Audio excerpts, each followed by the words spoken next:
Thank you, Sam. Robert T. Cashion is known to all of his friends and most of his enemies as Ty. And that's what we're going to call him today.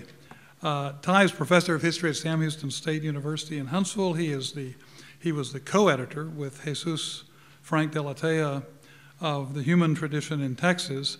And he's the author of a book that I really treasure because I'm from that part of the country, just a little bit further north, of a Texas frontier, the Clear Fork country in Fort Griffin, 1849, 1887. It's a wonderful book about people becoming Westerners who start out as Southerners and how the combination of environment and context turns those people into really a new kind of Texan in the years around the beginning and duration and end of the Civil War. Or the period before and after the Civil War, I should say. Ty's writing has resulted in his induction into the Texas Institute of Letters. For the past several years, he's been interested in a question that haunts many of us, and that is the question of Texan uniqueness. Is Texas exceptional?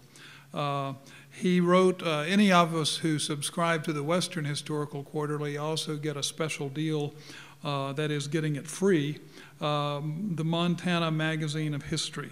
And Ty's work on Texas miraculously showed up in the Montana Magazine of History, I guess, Ty, because nobody in Texas would publish it. It's called What's the Matter with Texas? What's the Matter with Texas? The Great Enigma of the Lone Star State in the American West. Actually, it's a really insightful study of how historians of the American West and to a certain extent of the Old South have had difficulty in incorporating Texas in all of its aspects into their interpretation of the West or the South. I think it was Senator Dollar Bill Blakely back in the 1950s who, when asked if Texas was Western or Southern, just said, Texas is Texas, and we're going to leave it at that. Ty insists on not leaving it that. Not leaving it at that answer, but of challenging what he calls the myth of Texceptionalism. So get out your tomatoes. I will sit as far away from Ty as I can, and Sam will be safe because he'll be even further away from me. But no, really hold back until you hear what he has to say about the myth of Texceptionalism or Texas exceptionalism. Dr. Cashion.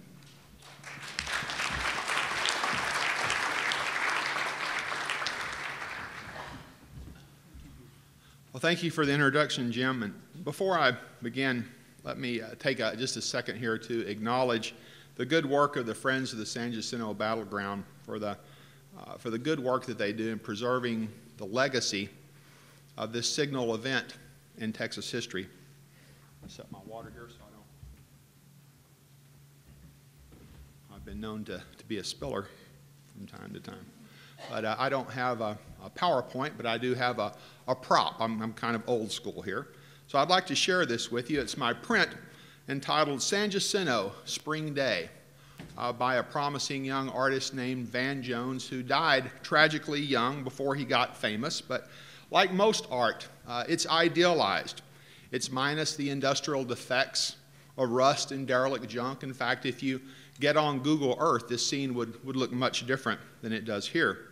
But I like this piece because it conveys tranquility. It connects the past with the present, and it allows you to interpret it just about any way you want.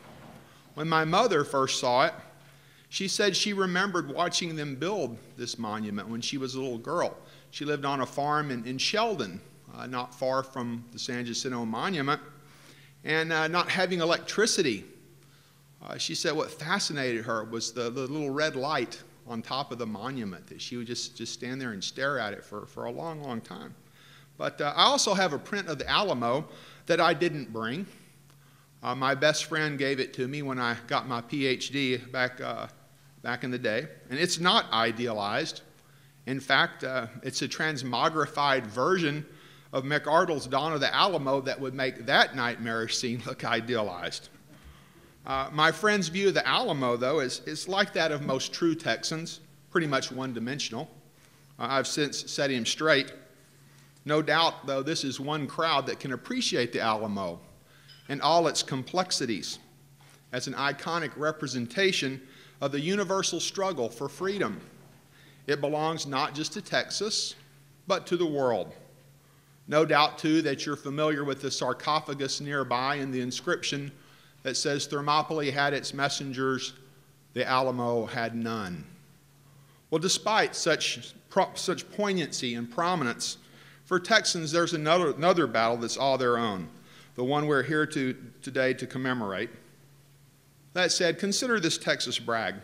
It took the Mexican army 13 days to take the Alamo, but in less time than it would take to watch an episode of King of the Hill, and you could fast forward through the commercials. The self-styled Napoleon of the West met his Waterloo at San Jacinto. Until sometime after World War II, school kids would get that day off. But during my adulthood, I've watched the anniversary of San Jacinto come and go with scarcely a mention in the local newspapers across the state. So for the past few years, every April 22nd, I've turned to the letters to the editor to gauge the level of indignation on the part of true Texans. One of my favorites, published in the Houston Chronicle, went like this. It said, "Happy San Jacinto Day.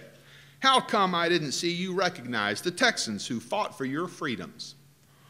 Is it A, because you don't care?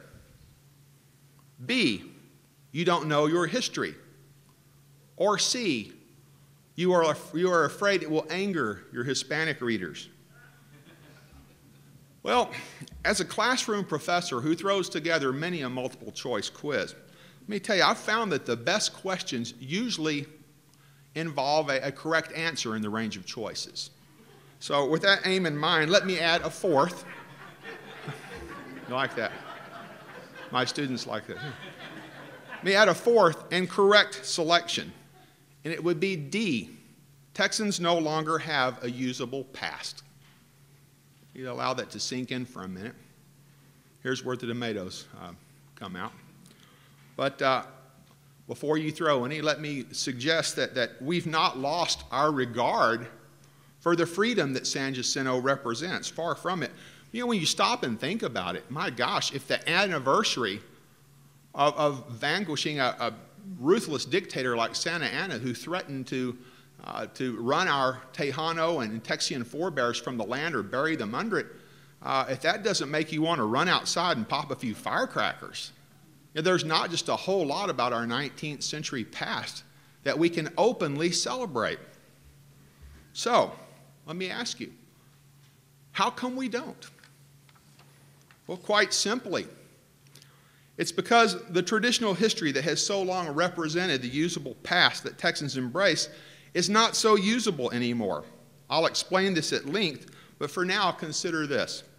While a new usable past, one that's capable of both capturing the popular imagination of Texans and appealing to their collective intellect, lacks an identifiable meta-narrative to give it form and context, its components are nevertheless accruing with subtle and inexorable force in the form of an increasingly progressive historiography that tells a richer, more accurate, and more inclusive story than the traditional Texas history. It's about time, too. Because if Texans want to be players on the world stage in the 21st century, they'd better start cultivating a range of vision capable of seeing beyond their own borders. And that kind of perspicacity begins with a firm grip on reality, which will demand an enabling history rather than an empowering myth. What I call the San Jacinto disconnect explains it best. That is, this dichotomy between histories that enable and empower. As I just suggested, every true Texan knows that the 1836 battle at San Jacinto represents the pivotal event in the state's history. In the space of 18 minutes, the geopolitical world as Mexico knew it changed abruptly and irreversibly. At the same time, a cloud has emerged over the battlefield regarding the meaning of San Jacinto and the historical cosmos of the people who claim its legacy. Anglo-Texans, or Texians as they preferred, in one mighty throw wrested their independence from the bloody grip of a ruthless dictator who promised no quarter for insurrectionists. For men and women of color, though, including the Tejanos and African Americans who supported this separatist movement alongside the Texians, it was only the locus for establishing the legal guidelines of their wiggle room in society that it really changed.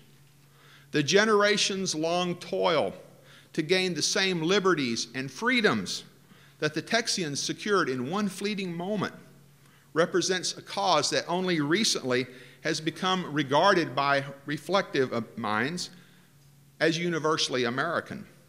Trouble is, not all Americans, including most true Texans, acknowledge the legitimacy of such a principal assumption, and for good reason. Look at it this way. How can true Texans sustain the high tone of their bragging when the legacy of protecting and preserving everything they won on April 21st, 1836, so often represents the very prize that people of color, and women of all colors for that matter, were striving to obtain? And there is your San Jacinto disconnect.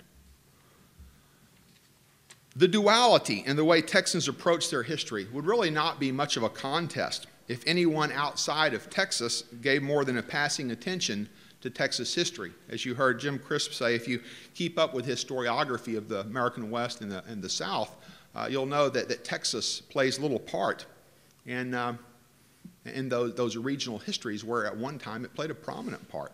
But even inside the state's academy, the premise that scholars generally embrace is that Texans, regardless of background, are one people who share a common experience. No one owns the proprietary right to tell how we got here from over yonder. The story that belongs to people of color, as well as women in different ethnicities and social classes, from their point of view no less, is just as legitimate as that of the Anglo-Texan male. Now, directly ahead of us, consider this, directly ahead of us lies a new age that's unavoidable, where the limits of the global frontier, the environment, and American imperialism are already in view. To continue seeking an identity and values in a 19th century frontier ethos of rugged individualism, social Darwinism, and manifest destiny seems not only antediluvian, but quite dysfunctional as well. The inferences that Texans can draw from this dilemma could not be clearer. The old frontier closed long ago, and only now are we coming to realize that what worked for Texans in the 19th century did not work nearly as well in the 20th. Imagine navigating the present century with a 19th century mind and draw your own conclusions. Yet, this remains the usable past that informs the history of true Texans who cling to it with a passion. I keep tossing around this term, true Texans. Well, to understand the problem at hand, this loss of a utilitarian history, you have to understand what a true Texan really is. T.R. Fehrenbach, I know all of you know T.R. Fehrenbach, an unapologetic true Texan if there ever was one, established himself as the popular authority on the state's history in 1968 with the publication of Lone Star, A History of Texas and the Texans.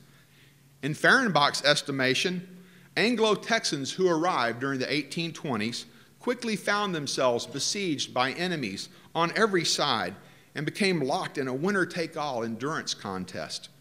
They emerged on the other side of an experience that was so unique in American history that they represented to him a veritable ethnicity.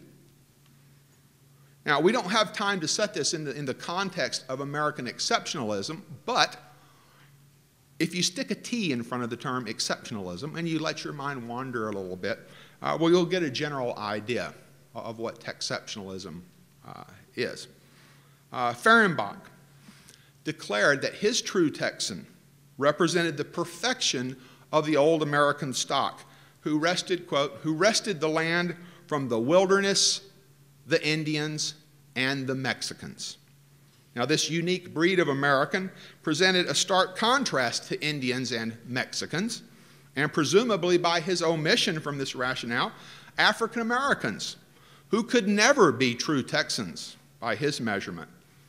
But still, the part that people of color played is no less important in the traditional history. I mean, after all, someone had to play the role of foil. Without contrasts of a mudsill class and losers of the West, to magnify true Texans' notions of rugged individualism, folks might begin to look around and wonder what kind of historical legacy has left most of them with nothing but swagger to show for all the swag that their forebears squeezed out of the land and the original inhabitants. Now, the work of this untrained, self-described gentleman scholar quickly became the Texas Bible, so to speak, going through 6 reprintings and a second edition in 2000 that really it wasn't a new edition, it was the same old history distended by an additional chapter. But even then it was a pretty thin chapter. But remember I said that Texas history is informed by the 19th century? Well, Fehrenbach did not reach the 20th century until the 35th chapter of a 37-chapter book. To the credit of the intellectual community in Texas, Lone Star was generally condemned. If one comment encapsulated the sentiments of university-trained historians, it was expressed by University of Texas professor Lewis Gould, who wrote, all in all, this book is a failure and serves only to underscore the dangers that await the unwary dilettante who attempts the serious business of writing the history of an important American state. Well, on the contrary, this book was not a failure. Lone Star was and continues to be a resounding success, even if for all the wrong reasons. Despite the validity of every caustic observation made by scholars, none of it mattered in the estimation of men and women who are receptive to the meta-narrative that it presented. Folks who never opened an issue of the American Historical Review developed a reverential regard for this flawed but magnificently epic volume. Most of them, in fact, read it more than once, and many of them read it many times. What true Texans found inside Fehrenbach's labor of love was a wellspring of pride and inspiration. Actually, there was nothing original about his estimation of the Texas identity. It was nothing more than the bald summation of what Texas historians had always said. It's fair enough to attribute the 19th century experience of Anglo-Americans in general to the racial attitudes and cultural imperialism that characterized their values and actions. A more troubling implication comes into view once the West was won, however. The white hats that true Texans wore in the 19th century looked more like white hoods in the 20th.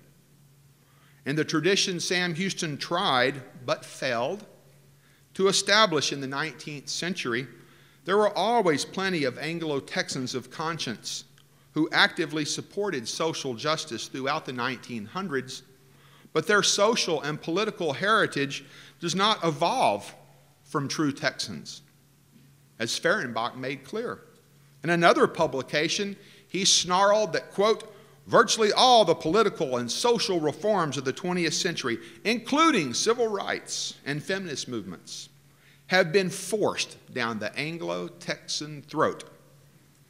These and other forms of what he called compulsory hypocrisy only hardened their beliefs.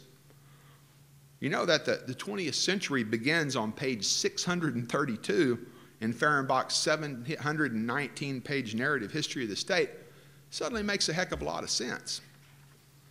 Not many Texans are aware of the militantly rebarbative sentiments he expressed And I figure that if made aware, many of them might recoil at that kind of fiery rhetoric that would suggest that perhaps their usable past is not quite as usable as they had figured. In the spirit of intellectual discourse, though, well, why then do true Texans so ardently cling to their interpretation of the past? In part, this myth survives because it has been so indelibly printed on atavistic minds that respond to fiery rhetoric, let me tell you. There are others who have evolved for whom the collective memory at least informs their self-perception. There's yet another issue keeping the cold, dark heart of Texceptionalism beating, that true Texans who stand at the political and economic levers of power and influence might prefer not to discuss. But let's talk about it anyway. Society's betters, by indication of means, have a tremendous material stake riding on the survival of Texceptionalism. It represents a bond of kinship uniting them with the unwashed masses of true Texans whose general interests and welfare would otherwise pit them at odds. You know, there are few plain folk anywhere who are bigger suckers for a God and country pitch than true Texans who fell out the ranks of the foot soldiers. And you know what, though? They're so easily exploited because you won't find plain folk anywhere who are more reflexively loyal to their God and to their country. Just so you know, I'm not suggesting there's a conspiracy afoot. To the contrary, the only mystery here is why we so seldom acknowledge the obvious demagoguery of self-anointed guardians of the people's interests. You guys are all familiar with H.L. Mencken, I'm sure, America's most trenchant critic, who often made them the object of his ripping wit and sarcasm. He regarded a demagogue as, quote, one who preaches doctrines he knows to be untrue to men he knows to be idiots. At the same time, he expressed no sympathy for the objects of their pandering. What may be called, by a shotgun marriage of Latin and Greek, the demoslave, Mencken explained, is he who listened to what these idiots have to say and then pretends that he believes it himself. Now, demagogues, demoslaves. Well, you'd think by now they'd get it, but hard-working true Texans pulling on the short end of the rope in a tug-of-war where their own approval represents the prize seem just as receptive as ever to the same old message in whatever form it takes. By the way, I'm the son of a Texas high school football coach, and I teach Texas history, so I beg your indulgence for some spicy language I'm about to use here. So please indulge me there. But in these perilous economic times, where an underinsured illness, loss of livelihood, or facing retirement just in time to find there ain't no nest and there ain't no egg are very real prospects, true Texans can take comfort in an instructional past where the pioneers grabbed their butt with both hands, as the old coach might have said, and jerked themselves out of whatever predicament they were in. From their vantage atop the heap of society, demagogues are quick to remind their kindred true Texans that our forebears left as their inheritance a land of unlimited opportunities, and that anything standing between them and free and unfettered capitalism is just plain old-fashioned communism. Think I'm reaching? Remember, during the months preceding the financial meltdown in 2008, when only average folks could fear the barometric pressure of the economy so precipitously dropping, former Texas Senator Phil Gramm had repined that we've become a nation of whiners.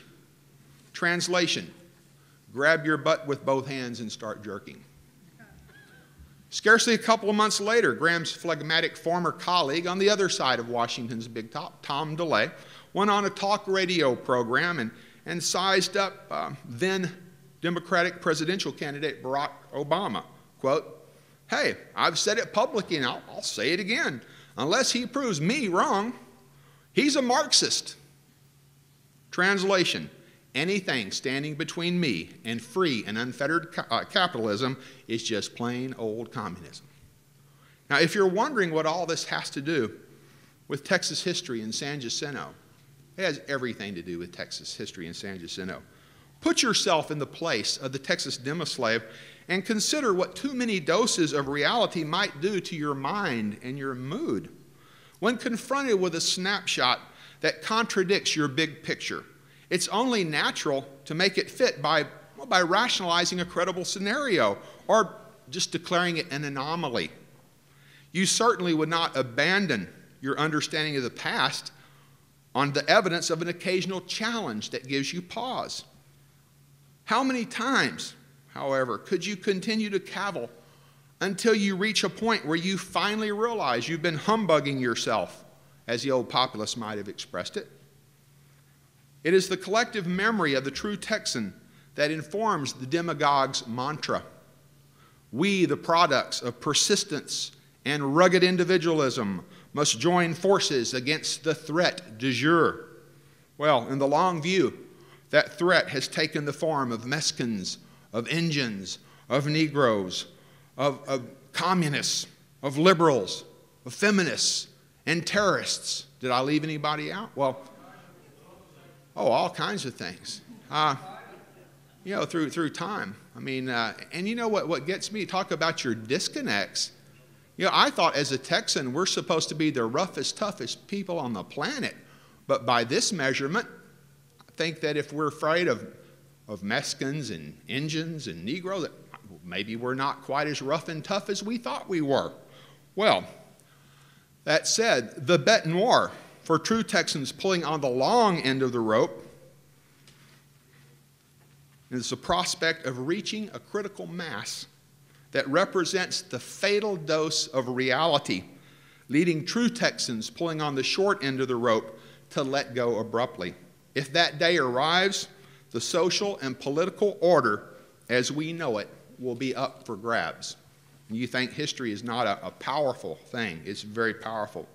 In the meantime, we can take for granted that Texas traditionalists will continue to insist that their collective memory remains the only valid history of the state, and to attribute the encroachment of other ideas and voices to political correctness. Now, in an environment where talk show pundits tell the rabble that FDR's New Deal created the Great Depression, and with a straight face no less, any construction of the past seems possible. Notwithstanding some epic weirdness, however, the traditional interpretation of Texas history as encapsulated in the work of people like T.R. Fehrenbach will inevitably take its rightful place in the historiography somewhere this side of Parson Weems and Sir Walter Scott. Personally, I believe that day will come sooner than anyone suspects, and that it will explode upon us with suddenness when the right issue provides the spark. That progressive canon is simply growing too big to ignore. And it's not just Texans who are adding to it. So often when some interloper writes our history, true Texans will just blow it off. They'll dismiss it and say, oh, you don't understand, partner, because you're not a Texan. Well, when the riposte, no, you don't understand because you are a Texan. When that riposte gains traction, all bets are off. Well, to bring things full circle, let me admonish the petulant Texan who chastised the newspaper editor for failing to acknowledge San Jacinto Day. Be careful what you wish for. This signal event in our state's history does not resonate like it once did because the traditional narrative has fallen out of step with the collective memory embraced by a majority of Texans in the present age. The importance of San Jacinto Day has not diminished, yet to become an event that again informs our self-identity may require us to reconstruct our mental architecture of the world and our place in it, as a wise colleague once said. It will have to convey a fuller context that commemorates it as a day full of promise for some Texans and a day fraught with peril for other Texans. And make no mistake about it, ultimately, San Jacinto Day is not just worth commemorating, it is worth openly celebrating because Texas, at long last, is evolving into a land of opportunity that knows no color. Any usable past that emerges from a truly Catholic survey of the Texas experience, that is Catholic with a lowercase c, that is, must inform a colorblind and genderless society that draws its inspiration from the kind of future that men and women of conscience hope to pass along to succeeding generations. The unembellished history we write will be one that is more accurate and meaningful as a result. As an instructional past that is truly usable, it does not have to be contrived in such a way that makes some folks feel better about themselves and makes others feel guilty. But I'll tell you one thing, it does have to be a history for grown-ups. How am I doing with time? Great. Okay. Okay, have lots of time here. Okay, earlier I'd mentioned that no one owns the proprietary right to tell how our history unfolded. Texas scholars who are rewriting our history, in fact, have demonstrated an increasing appreciation for the progressive developments that inform the interpretive work of our colleagues in related fields, whether the regional histories or borderland studies, economic or environmental history, or human studies in ethnicity, gender, and culture. Any reconfigured meta-narrative that draws from such a progressive historiography must acknowledge, on one hand, the fin de siècle that renders the traditional history unusable, and on the other, the emergence of a multicultural, post-Christian American society of which Texas is a part. Like it or not, that Anglo-ascension that began with the filibustering campaigns of the late 18th century has just about run its course.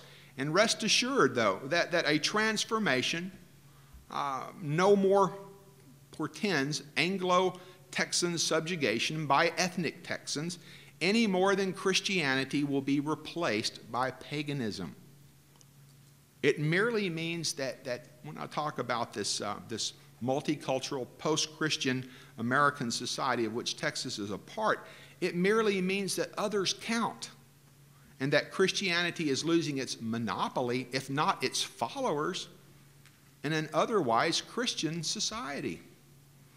If one of the fundamental jobs of history is to explain how we got here from over yonder, then the progressive canon represents the ingredients for a new usable past, one that is in search of a gravitational axis that's capable of informing the 21st century Texas mind.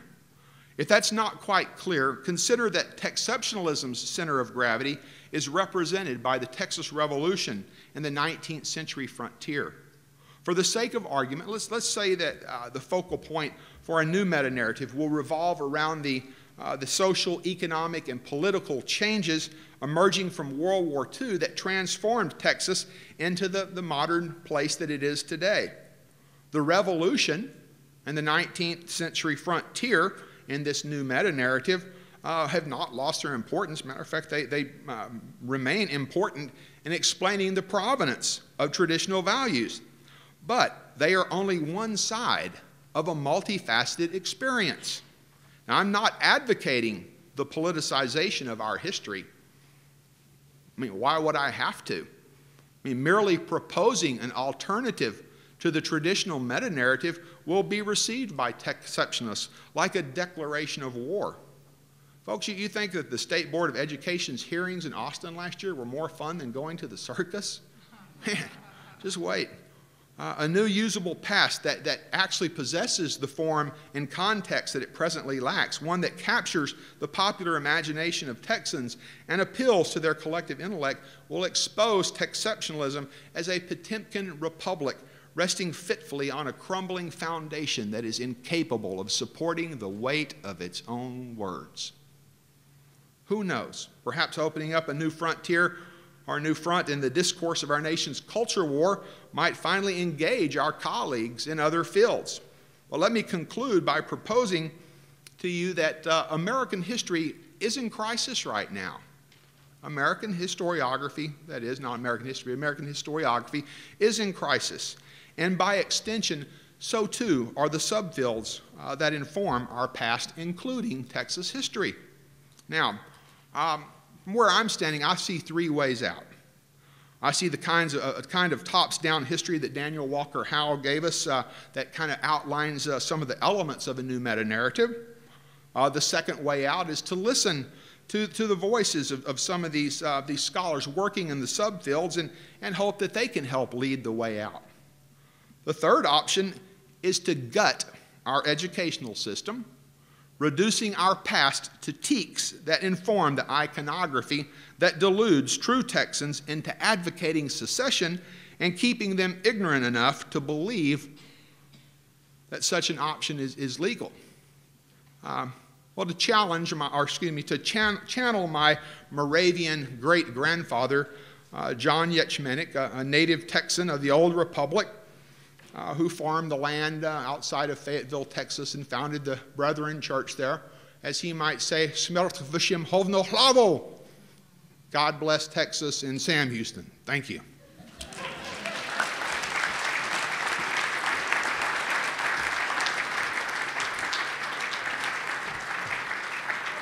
We have time for a few oral questions before we take our break. Let's see, this is a question for Mr. Cashion. In Professor Howe's description, he gave us a brief outline of the tremendous difference between the Democrats and the Whigs over the question of Texas. The thing that strikes me about this myth history and texceptionalism and jingo religion stuff, that sounds like what the Whigs were doing. How come we've come full circle and have Whigs pushing jingo religion in order to get ordinary people to vote for the economic interests of the very rich people? You see the circle I'm talking about? Oh, yeah. Well, the smart aleck answer is history repeats itself. Not sure. Is this thing working? Go up to the podium if you'd like.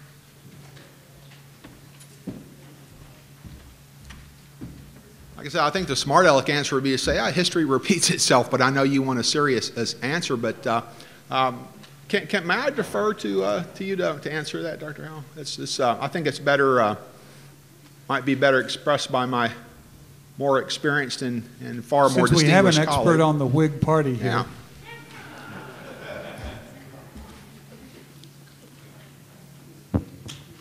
Okay.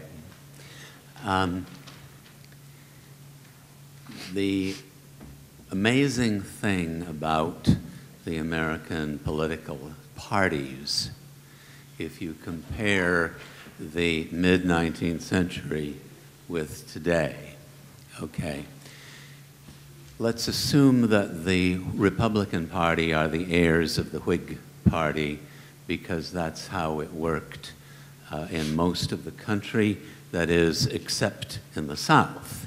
In the South, all white people ended up being Democrats after the Civil War. Remember? We all remember that. Okay.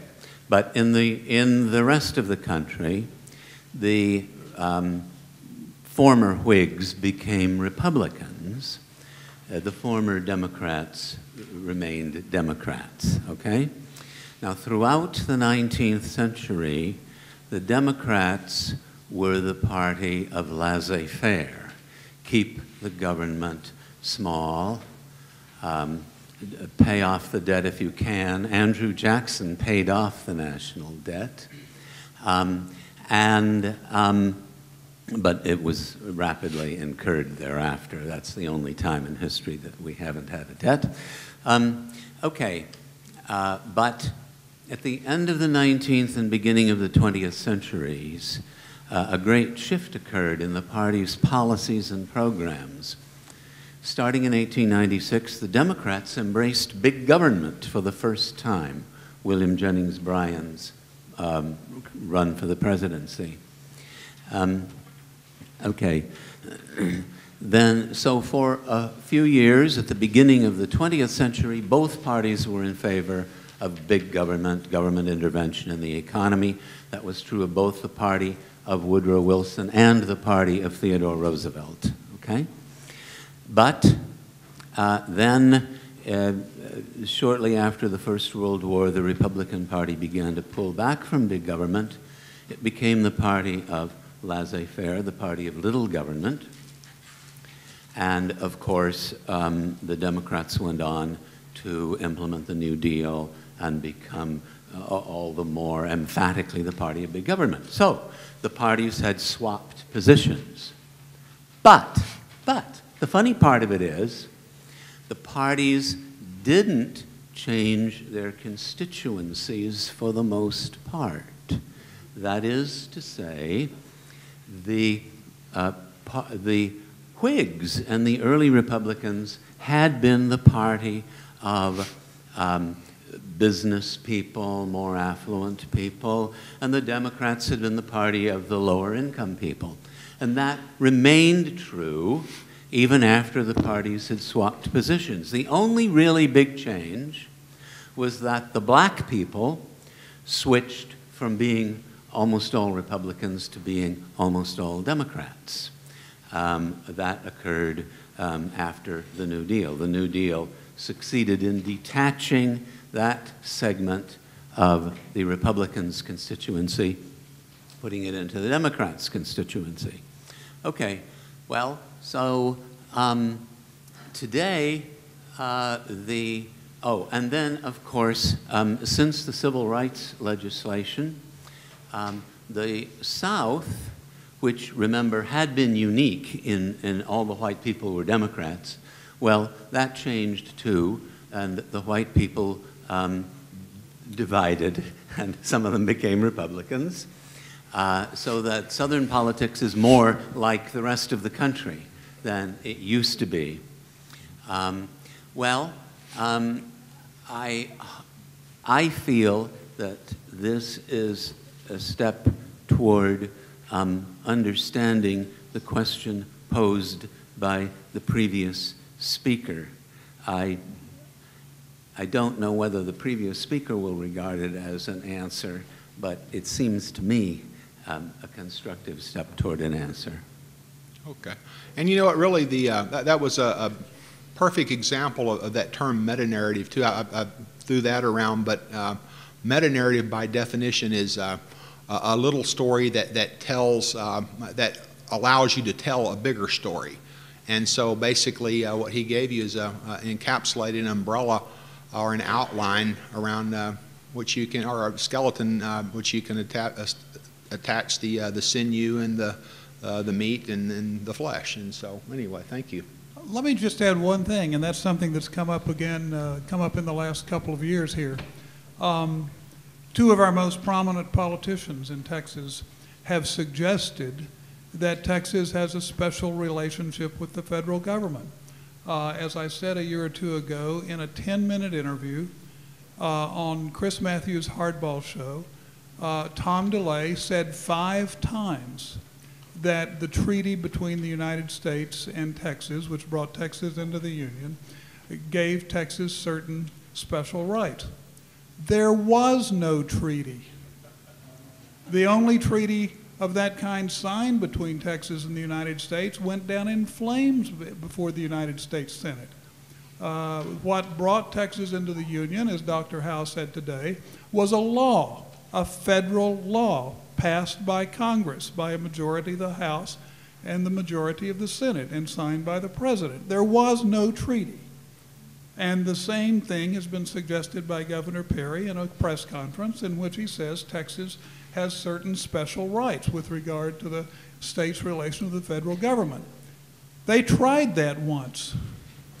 And it's not any more true for Texas than it is for South Carolina. But the very fact that that resonates with people who say, oh yeah, the treaty. I was amazed to find out from my former department head, who's a textbook author, that because Texas is the behemoth of textbook purchasers, that his publication company, and this was several years ago, this was in the 60s or 70s, that his publisher told him in writing an American history textbook to mention the Texas Treaty. He said, there isn't a Texas Treaty. They said, we know, but we want our books to be bought in Texas. And the Texans don't trust historians to tell them what's true. They just go with their gut. One more last statement, and because Ty has inspired me.